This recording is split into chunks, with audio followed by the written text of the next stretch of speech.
नमस्कार दोस्तों, जय श्री राम। मैं जय पांडे अहमदाबाद से आप सभी के लिए लेकर एक छोटी सी स्टोरी आया हूँ और इस स्टोरी से आज आप लोग बहुत कुछ सीखने वाले हैं। बहुत कुछ आपके जीवन में बदलाव आने वाला है। मेरे दोस्तों, अगर ये स्टोरी अच्छी लगती है, इस चैनल के माध्यम से आप ढेर सारे वीडियो प्राप्त कर रहे हैं, उसमें तरह तरह की सीखने के लिए वस्तुएं मिल रही हैं आपको, तो आप इस चैनल को सब्सक्राइब जरूर करिए, लाइक जरूर करिए, जिससे मैं आगे भी आपको बहुत सारी चीज़ें भेज सकूँ। मेरे दोस्तों, इस स्टोरी का नाम ही है राज्य तिलक। राज्य तिलक से ही आपके मन में ख्याल आ गया होगा कि किसी राज्य की बात है। हाँ मेरे दोस्तों, एक राज्य की बात है जहां पे कोई राजा बनना पसंद नहीं करता है, परंतु वहां की प्रथा है कि राजा बनना जरूरी है। तो प्रजा में से ही किसी एक व्यक्ति को राजा बना देती है, उसका राज्य तिलक कर देती है 5 वर्षों के लिए। परंतु वो राजा 5 वर्ष तक सुख और चैन से जी नहीं पाता है।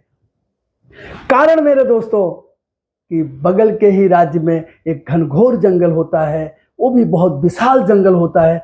उस जंगल के अंदर में राक्षस प्रवृत्ति के लोग रहा करते हैं। उनकी एक शर्त होती है इस राज्य से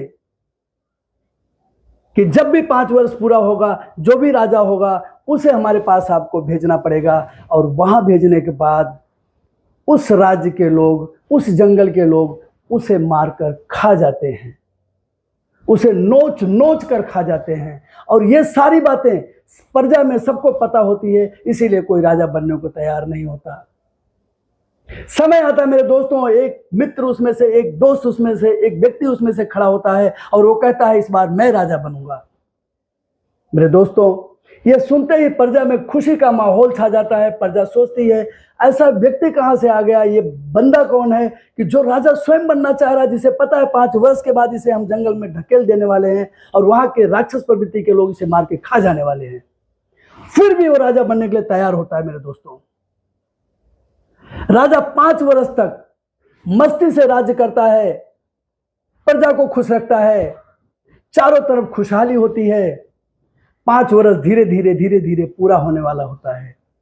अब प्रजा का टेंशन बढ़ रहा है कि राजा को घसीट करके जंगल में ले जाया जाना पड़ेगा, क्योंकि राजा जो बनता था वो 5 वर्ष के बाद स्वयं तो जाता नहीं था, उसे लोग घसीट के लेकर जाते थे, जंगल में छोड़ आते थे। इस बार ऐसा नहीं हुआ मेरे दोस्तों। उस राजा ने कहा नहीं, मेरे लिए गाड़ी मंगाओ, बग्गी मंगाओ मेरे लिए, मैं तो गाड़ी से जाऊंगा और वहां पे कोई भी मुझे घसीटेगा नहीं, कोई भी मुझे यहां से फेंकेगा नहीं। राजा गाड़ी पे सवार होता है, राजा बग्गी पे सवार होता है, जंगल की तरफ चल देता है। लोगों के अंदर में जबरदस्त एक ऐसा अनुभव होता है, लोग सोचते हैं कि क्यों ऐसा राजा जा रहा है, आज तक हमने इस राज्य में कभी देखा नहीं। इसका रहस्य क्या है मेरे दोस्तों? रहस्य इसी में छुपा हुआ है कि राजा 5 वर्ष तक कुछ नहीं किया, अपने राज्य को सुख संपन्न तो किया ही किया, लेकिन बगल के राज्य में जहां पे राक्षस प्रवृत्ति के लोग रहते थे, उन लोगों को अपने सैनिकों के द्वारा से मरवा दिया और उस जंगल को एक विशाल मार्केट बना दिया, एक विशाल राज्य बना दिया।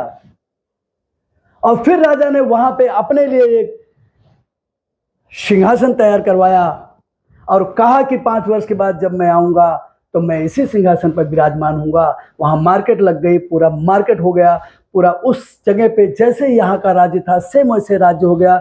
जब राजा वहां गया, उसका राज्य तिलक वहां फिर से हुआ और राजा वहां राज्य करने लगा। दोस्तों, इस कहानी से आपको सीखना है कि ऐसा क्यों। ये हमारी लाइफ का ही सवाल है मेरे दोस्तों, हमारी जिंदगी का सवाल है। जब युवानी रहती है तब हम अपने आप को राजा तो समझते हैं, लेकिन घुट घुट के जीते हैं, क्योंकि जिन्हें याद है आने वाला बुढ़ापा कैसा होगा। इधर भी टेंशन, उधर भी टेंशन मेरे दोस्तों, क्योंकि आने वाले बुढ़ापे की कोई तैयारी नहीं है। वही तो घनघोर जंगल है जिसकी तैयारी हम नहीं कर रहे हैं मेरे दोस्तों। अगर उसी की तैयारी हम कर लें तो मेरे दोस्तों, हम यहां पे भी राजा हैं, हम जवानी में भी राजा हैं और बुढ़ापे में भी राजा रहेंगे।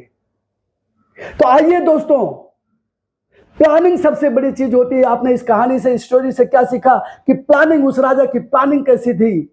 आपको वही प्लानिंग करना है। आप कमाते हैं, आज की तारीख में पैसे कमा रहे हैं, बहुत कुछ कर रहे हैं, अपने बच्चों के लिए, परिवार के लिए, सबके लिए कर रहे हैं, लेकिन उसमें से कुछ पैसे को इन्वेस्ट करके उस घनघोर जंगल को साफ करें, आने वाले बुढ़ापे के लिए तैयारी करें। मेरे दोस्तों, आज भी आप राजा हैं, कल भी आप राजा रहेंगे, इसकी गारंटी है। तो मेरे दोस्तों, बस इसी की प्लानिंग मैं आपको करवाना चाहता हूं, इसी की प्लानिंग मैं आपको बताना चाहता हूं। मेरी आपसे रिक्वेस्ट है, 15 मिनट 20 मिनट का टाइम निकाल कर एक बार मुलाकात जरूर करें मेरे दोस्तों। अगर इस स्टोरी से आपने कुछ सीखा है, आपने कुछ जाना है, आपने कुछ समझा है, तो आपको विशेष जानकारी के लिए एक बार जरूर मिलना चाहिए मेरे दोस्तों। तो आइए हम लोग मुलाकात करते हैं।